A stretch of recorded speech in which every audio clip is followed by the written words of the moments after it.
ಅಂದರೆ ನೀವು ಒಪ್ಪಿಗೆ ಇಲ್ಲದೇ ಇದ್ರೂ ಕೂಡ ಬಲವಂತವಾಗಿ ಮಾಡೋದಕ್ಕೆ ಕೆಲವೊಂದಷ್ಟು ಜನ ಇದ್ದಾರೆ ಅಂತ ಅಂದರು.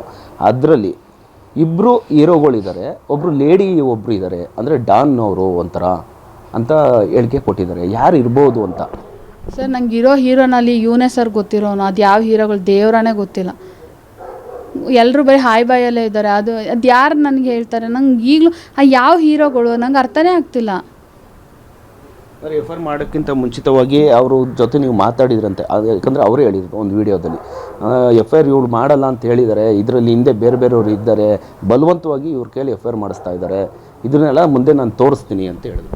ತೋರಿಸ್ಕೊಳ್ಳಿ ಬಿಡಿ ಸರ್, ಅದೇನು ತೋರಿಸ್ತಾನೆ ನಾನು ಕಾಯ್ತಾ ಇದ್ದೀನಿ. ನನಗೆ ಇವಾಗ ಏನು ಡೌಟ್ ಹೊಡಿತಾ ಇದೆ ಅಂದರೆ, ಮೊನ್ನೆ ಇದೇ ವಿಷಯಕ್ಕೆ ನಮ್ಮ ಮನೆಗೆ ಬಂದಿದ್ದ ಅಂತ ಅನಿಸುತ್ತೆ. ಇವ್ರು ಕುಡಿಸ್ಬಿಟ್ರೆ ಜ್ಞಾನರೆಲ್ಲ ಏನೇನಾರು ಹೇಳಿಸ್ಕೋಬೋದು ಹೇಳಿಕೆನ, ಆ ಥರದಲ್ಲಿ ಅದೇನೇನು ತೊಗೊಂಡು ಹೋಗಿದ್ದಾನೋ ಅಂತ ಈಗ ನನಗೆ ಗೊತ್ತಾಗ್ತಿರೋದು. ಅವನು ಆ ಹೇಳಿಕೆ ಕೊಟ್ಟ ಮೇಲೆ ನನಗೆ ಗೊತ್ತಾಗ್ತಿರೋದು ಏನೇನು ಮಾಡ್ಕೊಂಡು ಹೋಗಿದ್ದಾನೋ ವೀಡಿಯೋಗಳನ್ನ ಅಂತ. ಇನ್ನು ಕೆಲವರು ಅಂದ್ಕೊಂಡಿರೋದು ದುಡ್ಡಿಗೋಸ್ಕರ ಈ ಥರ ಮಾಡ್ತಾರೆ. ನಂಗೆ ಹೇಳಿದ್ರು ಅವ್ರ ಆಪ್ತರಿಗೆ ಹೇಳಿದಾಗ, ಈಗ ಮಾತುಕತೆ ಆಡ್ಬಿಟ್ಟು ಒಂದಿಷ್ಟು ದುಡ್ಡು ಅಂತ ಡಿಮ್ಯಾಂಡ್ ಅವ್ರ ಕಡೆಯವರೇ ನಂಗೆ ಹೇಳ್ಕೊಟ್ರು, ದುಡ್ಡು ಕೇಳಿ ಅಂತ.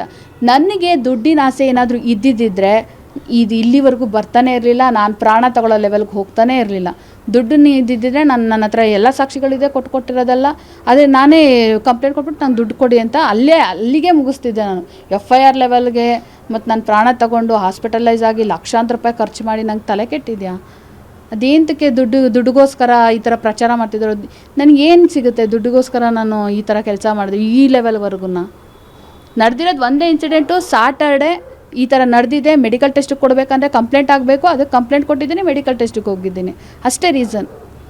ಈಗ ಅದೇ ವಿಡಿಯೋದಲ್ಲಿ ಇನ್ನೊಂದು ಮಾತು ಹೇಳ್ತಾರೆ, ಎಫ್ ಐ ಆರ್ ಆಗೋಕ್ಕಿಂತ ಮುಂಚೆ ನೀವು ಮಾತಾಡಿದ್ರಿ ಅಂತ ಹೇಳಿದ್ರಿ. ಅದಾದಮೇಲೆ ಇನ್ನೊಂದು ಮಾತು ಹೇಳ್ತಾರೆ, ನಾಳೆ ಸಿನಿಮಾ ರಿಲೀಸ್ ಇದೆ, ಇದು ಬೇಕು ಅಂತಲೇ ಕೆಲವರು ಹೇಳ್ಕೊಟ್ಟು ಮಾಡಿಸಿದ್ದಾರೆ, ಜೊತೆಗೆ ಸಿನಿಮಾ ನಾಳೆ ಇದ್ದಾಗ ಇವತ್ತು ಕಂಪ್ಲೇಂಟ್ ಕೊಡುವಂಥದ್ದು ನೆಸೆಸಿಟಿ ಏನಿತ್ತು? ಕಂಪ್ಲೇಂಟು ಇವತ್ತು ಕೊಟ್ಟಿರೋದಲ್ಲ ಸರ್. ಇದು ಅವ್ನು ಸ್ಯಾಟರ್ಡೆಯಿಂದ ಹೋದಾಗ ನನಗೆ ಎದ್ದೊಳಕ್ಕಾಗಿಲ್ಲ, ಹುಷಾರಿರಲಿಲ್ಲ. ಫುಲ್ಲು ಅವ್ನು ನಡ್ಕೊಂಡಿದ್ದ ರೀತಿಗೆ ನನಗೆ ಫುಲ್ ಜ್ವರ ಮತ್ತು ಎದ್ದೊಳಕ್ಕೆ ಆಗ್ತಿರಲಿಲ್ಲ. ಆಮೇಲೆ ನಾವು ಕೂತ್ಕೊಂಡು ಲಾಯರ್ ಹತ್ರ ಕೂತ್ಕೊಂಡು ಎಲ್ಲ ಡ್ರಾಫ್ಟ್ ಎಲ್ಲ ರೆಡಿ ಮಾಡಿಕೊಂಡು ಹೋಗೋಷ್ಟರೊಳಗಡೆ ಮೊನ್ನೆ ನೈಟ್ ಆಯಿತು. ಮೊನ್ನೆ ನೈಟು ಅಷ್ಟೊತ್ತಲ್ಲಿ ಏನು ಕಂಪ್ಲೇಂಟ್ ಕೊಡೋದು ಅಂದ್ಬಿಟ್ಟು ನಿನ್ನೆ ಹೋಗಿ ಕಂಪ್ಲೇಂಟ್ ಕೊಟ್ಟಿದ್ದೀವಿ, ಅಷ್ಟೇ ಆಗಿರೋದು, ಬೇರೆ ಏನೂ ಅಲ್ಲ.